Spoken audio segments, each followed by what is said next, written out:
মালাকুল মউত আজরাইল আল্লাহর পয়গম্বরের সামনে যখন হাজির হয়ে গেল, আল্লাহর নবী জিগায় জিবরাইল রে, কে সেই নতুন একজন ফেরেশতা জানতে চাই। ডাক দিয়া বলল, নবী গো, উনি হলেন হাযা মালাকুল মউত আজরাইল। সুবহানাল্লাহ।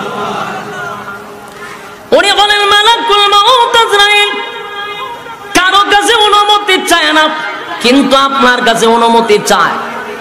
আল্লাহর নবী সেদিন মালাকুল মউত আজরাইলকে বসায় রাখছে, বসে থাক, আমি আমার মালিকের থেকে অর্ডার না পাওয়া পর্যন্ত আমার শরীরে ধরতে দিব না। এটা একমাত্র আমার নবী ছাড়া কারো দ্বারা সম্ভব, কথা হয় না। মালাকুল মউত আজরাইল পয়গম্বরের সামনে বসা। আল্লাহর পয়গম্বর বলেন, জিবরাইল রে, মালাকুল মউত আজরাইল কেন আসছে? আমারে নেওয়ার জন্য নাকি? আল্লাহর নবীর চোখ বেয়ে বেয়ে পানি পড়া শুরু হয়ে গেল। জিবরাইল আলাইহিস সালাতু ওয়াস সালাম বলেন, নবী গো, আল্লাহর পরে যার সম্মান গো নবী, এই পৃথিবীতে আপনার থেকে সম্মানী আল্লাহ অতীতে কাউরে পাঠায় নাই, ভবিষ্যতেও পাঠাবে না। এখন নবীজি, আজরাইলের নাম শোনার পরে আপনি কেন কাঁদলেন? এই দুনিয়ার জন্য আপনার মায়া হয়, এই জন্য কাঁদলেন। নবী ইশারা দিলেন, না জিবরাইল না। জিবরাইল আলাইহিস সালাতু ওয়াস সালাম বলেন, নবী গো, বুঝতে পেরেছি আপনার কলিজার টুকরা ফাতেমার জন্য আপনার মায়া হয়, এই জন্য বন্দি কাঁদেন। নবী ইশারা দেন, না জিবরাইল, আমার ফাতেমার জন্য আমি কাঁদি না, কারণ আমার আল্লাহ ঘোষণা দিয়েছে, ফাতেমাতু সাইয়্যিদাতু নিসাই আহলিল জান্নাহ, ফাতেমা তো জান্নাতের সমস্ত নারীদের সর্দারনী হবে। কেন রে আমি ফাতেমার জন্য কাঁদব? এবার জিবরাইল বলেন, নবী গো, বুঝতে পেরেছি, মনে হয় তো হাসাইন আর হুসাইনের জন্য আপনি কাঁদেন। আল্লাহর নবী বলেন, না রে জিবরাইল, আল হাসান ওয়াল হুসাইন সাইয়্যিদা শাবাবি আহলিল জান্নাহ। আল হাসাইন আর হুসাইন হবে জান্নাতের সমস্ত যুবকদের সর্দার। আমি কেন হাসাইনের জন্য কাঁদব? এবার নবী বলেন, জিবরাইল আলাইহিস সালাতু ওয়াস সালাম বলেন, হাবিব, আপনার চোখের পানি কেন পড়তেছিল? আপনি যদি চান গো নবী, এই পৃথিবীতে আপনি থাকতে পারবেন। আমার আল্লাহ বলে দিয়েছেন, আপনি নবী চাইলে আপনি থাকতে পারবেন, তবে রফিকে আলার কাছে যাওয়াটা সবচেয়ে বেশি উত্তম। আপনার মালিক আপনার জন্য অপেক্ষায় আছে। আল্লাহর নবী কাঁদেন, জিবরাইল রে, ফাতেমার জন্য আমি কাঁদি না, হাসাইন আর হুসাইনের জন্য আমি কাঁদি না। আমি যে কারণে কাঁদি, এই কারণটা হলো একমাত্র শুধুমাত্র আমার গুনাহগার উম্মতের জন্য। একটা জবান বন্ধ রাখবেন, আল্লাহু আকবার বলেন। আরো জোরে বলেন, আল্লাহু আকবার। এর যুবক ভাই, তোমার আমার নবীর কত মায়া। আজরাইলের সামনে, মালাকুল মউতের সামনে দুনিয়া থেকে যেদিন চিরবিদায় হয়ে যাবে, চিরবিদায় নিয়ে যাবে, স্ত্রীর জন্য কাঁদলেন না, সন্তানের জন্য কাঁদলেন না, নাতির জন্য কাঁদলেন না, কাঁদলেন শুধুমাত্র গুনাহগার উম্মতের জন্য। কত মায়া নবীর, কত মায়া গো উম্মতের প্রতি। নবীর কত মায়া ছিল। জিবরাইল বলে, নবী গো, তাই বুঝি? কেন কাঁদেন? উম্মতের কি সমস্যা? বলে, জিবরাইল শুন, আমার মালিক আমারে ঘোষণা দিছিল, যতদিন আমি নবী জমিনে থাকব, আমার উম্মতরে আমার আল্লাহ গজব দিবে না। একসাথে গজব দিয়ে আল্লাহ ধ্বংস করবে না। অন্যান্য নবীদের মতো আমার উম্মতকে আল্লাহ একসাথে ধ্বংস করবে না। কিন্তু আমি যদি এখন চলে যাই রে, আমার উম্মত যদি গুনাহ করে, কোনো নবী আসবে না, উম্মতের কাছে কোনো নবী আসবে না। উম্মত পথহারা হইয়া গুনাহ করবে, আমার আল্লাহ রাগান্বিত হইয়া যদি অন্যান্য উম্মতের মতো আমার উম্মতকে ধ্বংস করে দেয়, সেই ব্যথায় ব্যথিত হইয়া আমি নবী কান্দি। নবীর চোখের পানি পড়তেছিল। যুবক ভাই, মালাকুল মউত আজরাইল কিন্তু বসা। একমাত্র মালাকুল মউত আজরাইল নবী ছাড়া কারো কাছে অনুমতি চায় নাই। এবার আল্লাহ ডাক দিয়া বলেন, জিবরাইল রে, আমার বন্ধুর কান্না আমি আল্লাহ বরদাস্ত করতে পারি না, আমি সহ্য করতে পারি না। আমার বন্ধুর কান্না বরদাস্ত করতে পারি না। বন্ধুরে সুসংবাদ জানায়া দে, বন্ধুর কানে কানে খবর পৌঁছায়া দে। এতদিন আমার বন্ধু দুনিয়ায় উম্মতের জিম্মাদার ছিল, আজকে বন্ধু রফিকে আলার কাছে চলে আসবে, বন্ধু বন্ধুর কাছে আসবে। আমি বন্ধুরে বিদায়ের সময় চোখের পানি দেখতে চাই না। আমি আল্লাহ ওয়াদার দিলাম, ঘোষণা দিয়া দিলাম, আমার বন্ধু বিদায় হওয়ার পরে কিয়ামত পর্যন্ত আমি আল্লাহ বন্ধুর উম্মতের জিম্মাদার হয়ে গেলাম। একটা জবান বন্ধ রাখবেন না, আল্লাহু আকবার। আরো জোরে বলেন আল্লাহু আকবার, আরো জোরে বলেন আল্লাহু আকবার। আমার নবীর কত মায়া, এ চান্দিনাবাসী শুনে রাখেন, আমার নবীর সেই আবদারের কারণে আজকে জমিনের মধ্যে আল্লাহর বিরোধিতা করার পর টাটা পড়ে না, গুনাহ করার পর আল্লাহ ধ্বংস করে না। নবীর মায়ার কারণে আমরা বেঁচে গেলাম। না হয় জাগাত মেরা বলাই দিত, কিন্তু নবী না দোয়া করছে, আমার উম্মতরে আপনি ধ্বংস কইরেন না। সেই কারণে আজকে আমরা গুনাহ করার পরও কিন্তু আমাদেরকে ধ্বংস করা হয় না। এটা একমাত্র নবীর অবদান। আল্লাহর পয়গম্বর আল্লাহর কাছে এটা ছায়া নিছে, আমার উম্মতরে আপনি একসাথে ধ্বংস কইরেন না। যুবক ভাইরা আমার, যেই কথাটা বলতেছিলাম, এই মালাকুল মউত আজরাইল এমন একজন ফেরেশতা, কারো কাছে অনুমতি চায় না।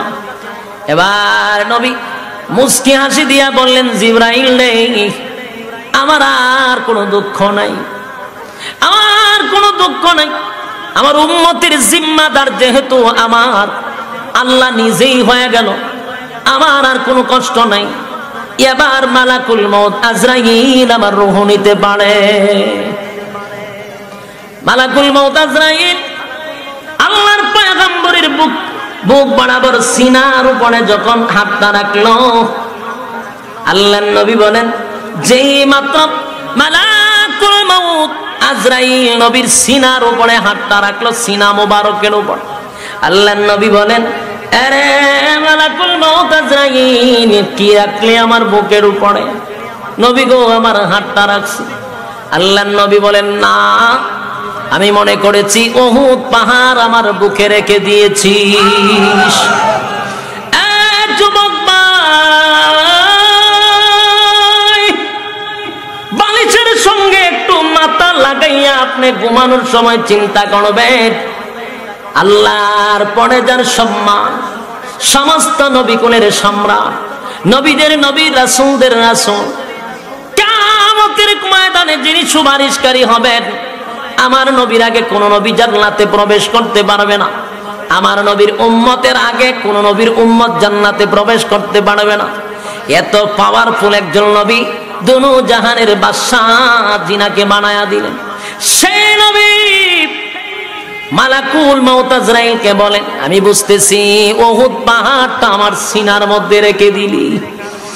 আম্মা জান আয়েশা বলেন, আমি একবার হাবিবে কিবরিয়ার দিকে তাকাইলাম, আমি তাকায়া দেখি নবীর প্রত্যেকটা পশম মুবারক থেকে গা মুবারক বাহির হয়ে গেছে। নবী পাগুলি একবার সোজা করেন, আর একবার নবী পাগুলি গুছাচ্ছিলেন। বোঝা যাচ্ছিল নবী যেন চাট্টি শুরু করছে, নবী যেন শ্বাস পালাইতে কষ্ট হয়, এত চাপ বুকের মধ্যে। জানে না বানাইলে আল্লাহ সুন্দর করতো না, পৃথিবীটা এত সুন্দর করে সাজাইতো না। বন্ধুর জন্য আল্লাহ দুরজাহানের বাদশা বানাইছে। সেই পয়গম্বরের বুকের উপরে মালাকুল মউত আজরাইলের হাত রাখার পরে নবী যদি বলে উহুদ পাহাড়ের মতো এত কষ্ট আমার কেন লাগতেছে, মালাকুল মউত আজরাইল বল আমার উম্মতের সাথে কেমন আচরণ করবি? আমি নবীর যদি এত কষ্ট হয় রে, আমার উম্মতের কেমন হবে? মালাকুল মউত আজরাইল বলে নবী গো, আল্লাহর সৃষ্টির পরে আমি জিন্দেগিতে যত রূহ কবজ করছি, নবীজি কারো কাছে আমি আজরাইল অনুমতি নিতে হয় না, কারো ঘরে ঢুকতে আমার কোনো প্রবেশ লাগে না। আর জিন্দেগিতে আমি যত রূহ নিয়েছি, এত আদবের সাথে, এত তাজিমের সাথে আমি কারো রূহ বাহির করি নাই। আমি আপনার রূহ বাহির করতে আসছি এমন আদবের সাথে, এমন তাজিমের সাথে। আমার জিন্দেগিতে আর কোনোদিন এমন ভাবে রূহ বাহির করি নাই গো নবী। আর এত ইহসানের সাথে রূহটা বাহির হবে যা কোনো মানুষের রূহ এমন ভাবে বাহির হয় নাই, কোন নবী রাসূলগণের রূহ এত আরামে বাহির হয় নাই। আমি শুধু আপনাদের কাছে জানতে চাই, সবচেয়ে একেবারে কমল ভাবে ইহসানের সাথে আমার নবীর রূহ বাহির করলো। নবী বলছেন উহুদ পাহাড় যেন আমার বুকে রেখে দিছে। আর আমাদের মতো গুনাহগার উম্মতের কি অবস্থাটা হবে একটু কি আমি চিন্তা করছি? মরতে তো হবে, এটা কি অস্বীকার করা যাবে? হ্যাঁ, কথা বলেন। আরে যুবক, বর্তমান গবেষকরা বলে, বর্তমান গবেষক তারা বলে এখন বৃদ্ধ মরার সংখ্যা কম, যুবক মরার সংখ্যা বেশি। যেভাবে ঠিক কইছেন বোঝা যায় আমি মিথ্যা কইছি। রিপোর্ট দেখেন, গবেষণা যারা করে এদেরকে জিজ্ঞাসা করে, বেশিরভাগ এখন যুবক মরে, বৃদ্ধ মরে কম। হঠাৎ মৃত্যুর সংখ্যা বেড়ে গেছে, স্ট্রোক করা মরার সংখ্যা বেড়ে গেছে, ব্রেন স্ট্রোক করার মরা বেড়ে গেছে, হার্ট ব্লক হইয়া মারার সংখ্যা বেড়ে গেছে। বাস্তব না বাস্তব? আগে এরকম ছিল? ব্রেন স্ট্রোক কারে কয় নাকি চিনতই না আগে। এখন হচ্ছে না, রোগ দেয়া মানুষ মারা যায় গো। তাহলে যুবক ভাইদের উদ্দেশ্যে আজকে আমার কথা হলো, বৃদ্ধ মরে কম, যুবক মরে বেশি। এখন আর এই কথা বলার সুযোগ নাই যে আগে বুড়া হয়ে গেল, দাড়িটা পাকুক, তারপরে আস্তে আস্তে বিয়া শাদী করে বাচ্চা কাচ্চা জন্ম দেওয়ার পরে আস্তে আস্তে মসজিদও যাবো না, অথবা মক্কা গিয়া নাম পালাবো হাজি, দেশ আয়সার পরে যেই ফাজি এই ফাজি। যুবক ভাই, সিদ্ধান্ত নিতে হবে দুনিয়ায় তাইকা কোথায়, টার্গেট হলো কোথায়? জান্নাত হলো টার্গেট, সিদ্ধান্ত হলো দুনিয়ায়। যদি সিদ্ধান্ত দুনিয়া নেই, টার্গেট আমার ফিলাপ হবে।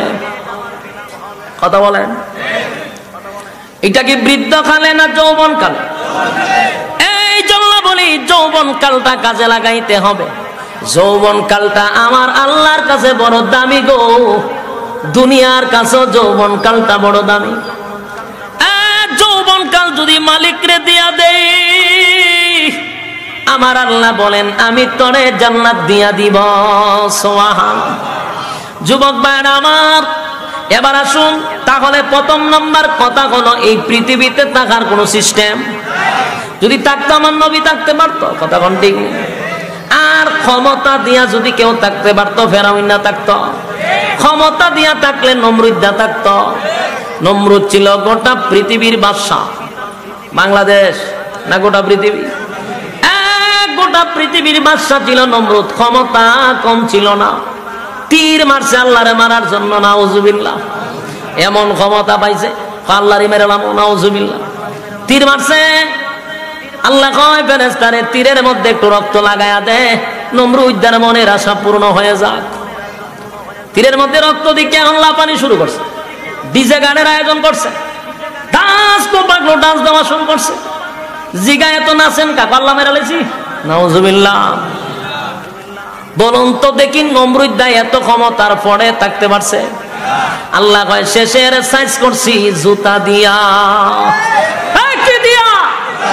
শেষে আমি সাইজ করছে জুতা দিয়া, উসিলা ছিল প্রতিবন্ধী একটা মশা দিয়া। বালা বংশের কোন মশা না, ল্যাংরা তুল্লুলা প্রতিবন্ধী বাতা পাইতে এরকম মশা।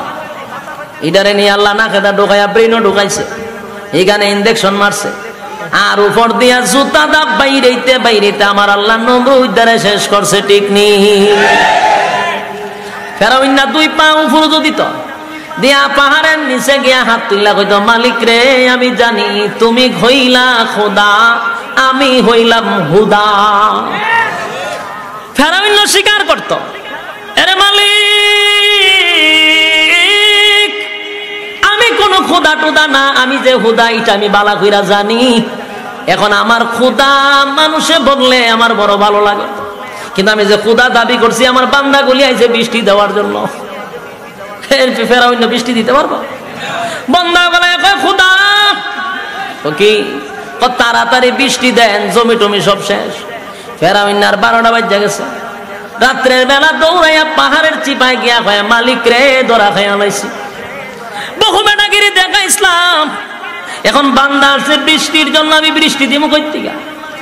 নীল নদীর পানি শুকায়া গেছে, কোথা থেকে পানি দিব? আল্লাহ জানি গো তুমি খোদা, আমি হইলাম হুদা, তবে দুনিয়াতে আমারে খোদা বানায়া দাও, পরকালে যা মনে চায় তাই ইচ্ছা মতে সাইজ কইরা লাইও।